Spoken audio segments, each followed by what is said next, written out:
नमस्कार दोस्तों, चलिए आज इस वीडियो के माध्यम से जानते हैं भगत सिंह की जिंदगी के वो आखिरी 12 घंटे में क्या क्या हुआ था। उस पर आज प्रकाश डालते हैं। लाहौर सेंट्रल जेल में 23 मार्च 1931 की शुरुआत किसी और दिन की तरह ही हुई थी। फर्क सिर्फ इतना सा था कि सुबह सुबह जोर की आंधी आई थी।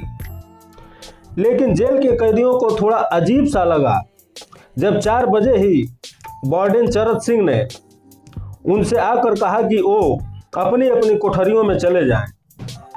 उन्होंने कारण नहीं बताया। उनके मुंह से सिर्फ ये निकला कि आदेश ऊपर से है। अभी कैदी सोच ही रहे थे कि माजरा क्या है। जेल का नाई बरकत हर कमरे के सामने से फुसफुसाते हुए गुजरा कि आज रात भगत सिंह, राजगुरु और सुखदेव को फांसी दी जाने वाली है। उस क्षण की निश्चिंतता ने उनको झकझोर कर रख दिया। कैदियों ने बरकत के मनुहार की वो फांसी के बाद भगत सिंह की कोई भी चीज जैसे पेन, कंघा या घड़ी उन्हें ला कर दें ताकि वो अपने पोते पोतियों को बता सके कि कभी वो भी भगत सिंह के साथ जेल में बंद थे। बरकत भगत सिंह की कोठरी में गया और वहां से उनका पेन और कंघा ले आया। सारे कैदियों में होड़ लग गई कि किसका उस पर अधिकार हो। आखिर में डरा निकाला गया। लाहौर कॉन्फ्रेंसी केस में क्या हुआ, अब सब कैदी चुप हो चले थे। उनकी निगाहें उन कोठरी से गुजरने वाले रास्ते पर लगी हुई थी। भगत सिंह और उनके साथी फांसी पर लटकाए जाने के लिए उसी रास्ते से गुजरने वाले थे। एक बार पहले जब भगत सिंह उसी रास्ते से ले जाए जा रहे थे तो पंजाब कांग्रेस के नेता भीमसेन सच्चर ने आवाज ऊंची कर उनसे पूछा था, आप और आपके साथियों ने लाहौर कॉन्स्पिरेसी केस में अपना बचाव क्यों नहीं किया। भगत सिंह का जवाब था, इनकलाबियों को मरना ही होता है क्योंकि उनके मरने से ही उनका अभियान मजबूत होता है, अदालत में अपील से नहीं। वार्डन चरत सिंह भगत सिंह के खरोखा थे और अपनी तरफ से जो कुछ बन पड़ता था उनके लिए करते थे।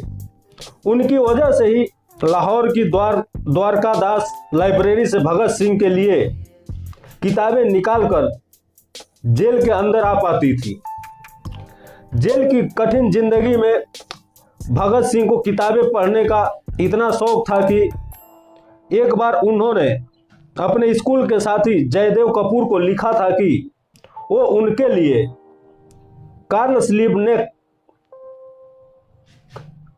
लिबनेख्त की मिलिट्रिज्म, लेनिन की लेफ्ट विंग कम्युनिज्म और ऑप्टम सिंक्लेयर का उपन्यास द स्पाई कुलबीर के जरिए भिजवा दे।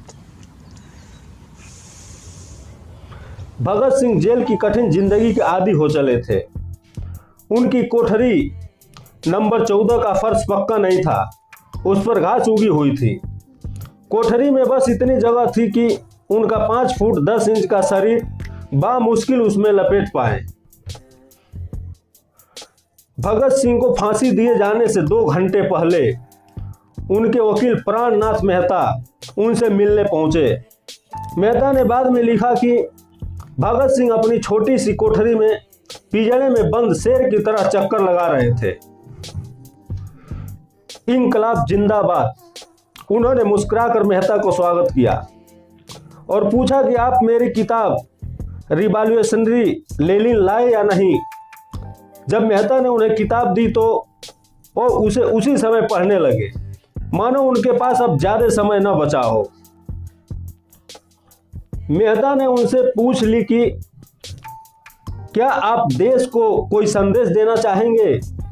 भगत सिंह ने किताब से अपना मुंह हटाए बगैर कहा, सिर्फ 2 संदेश, साम्राज्यवाद मुर्दाबाद और इनकलाब जिंदाबाद। इसके बाद भगत सिंह ने मेहता से कहा कि वो पंडित नेहरू और सुभाष बोस को मेरा धन्यवाद पहुंचा दे। जिन्होंने मेरे केस में गहरी रुचि ली थी।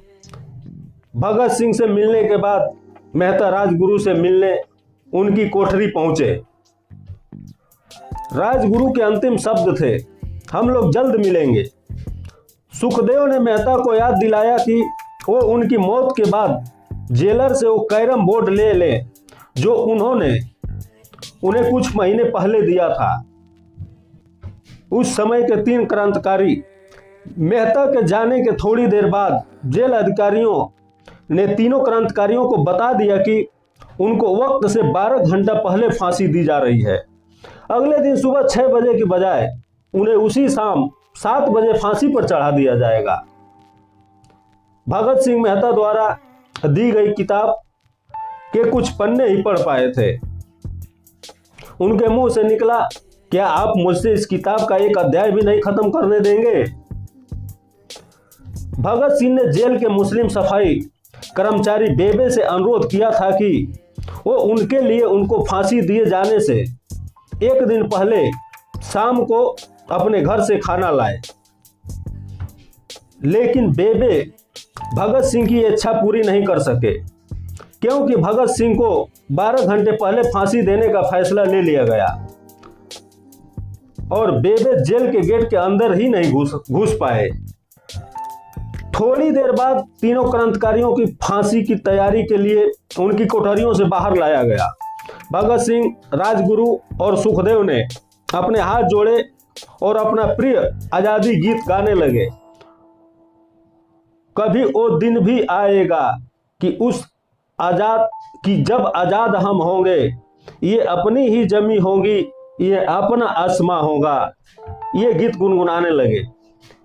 फिर इन तीनों का एक एक करके वजन लिया गया। सबके वजन बढ़ गए थे। इन सबसे कहा गया कि अपना आखिर स्नान करें।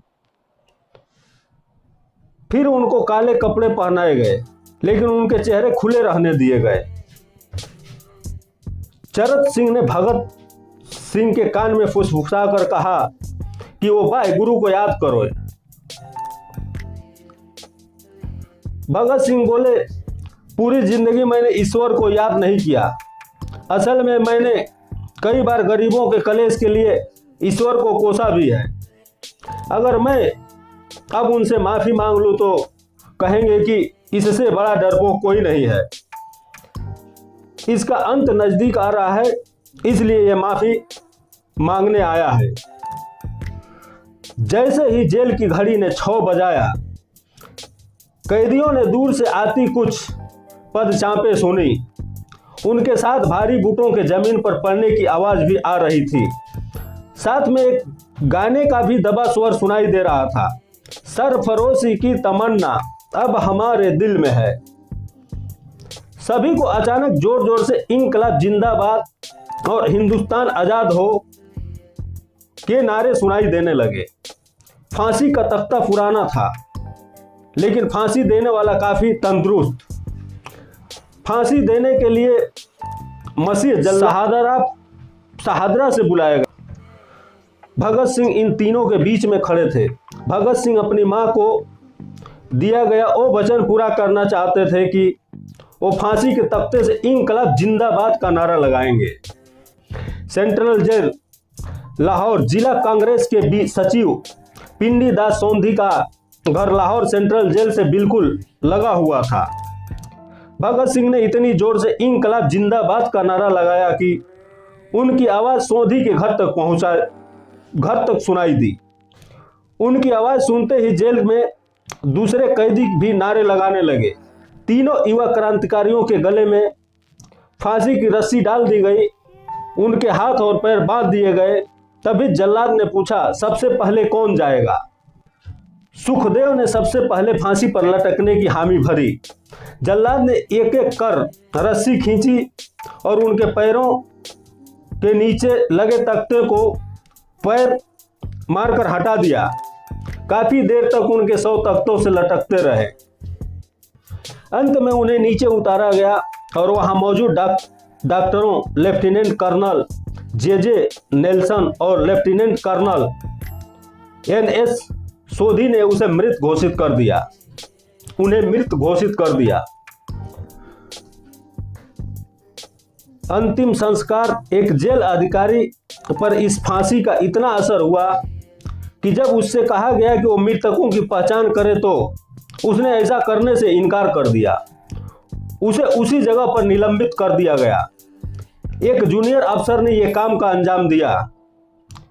पहले योजना थी कि इन सबका अंतिम संस्कार जेल के अंदर ही किया जाएगा, लेकिन फिर यह विचार त्यागना पड़ा जब अधिकारियों को आभास हुआ कि जेल से धुआं उठते देख बाहर खड़ी भीड़ जेल के अंदर हमला कर सकती है।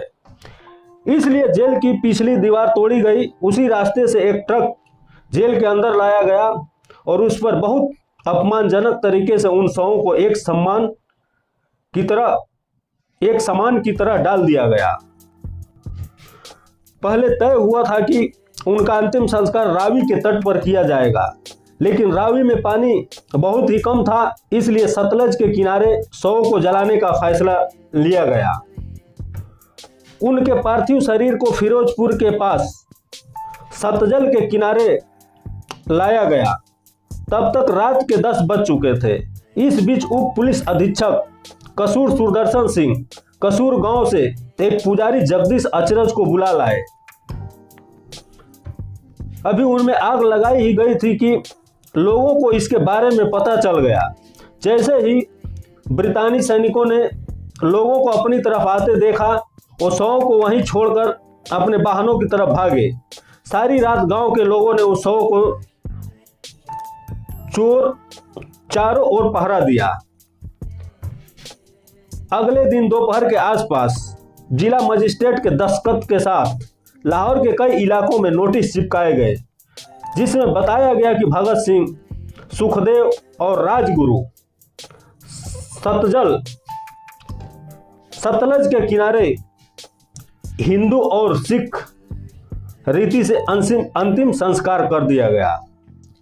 इस वीडियो में बस इतना ही दोस्तों, और देखते रहिए हमारा वीडियो और हमारे चैनल को लाइक और सब्सक्राइब करिए प्लीज़। थैंक यू, धन्यवाद।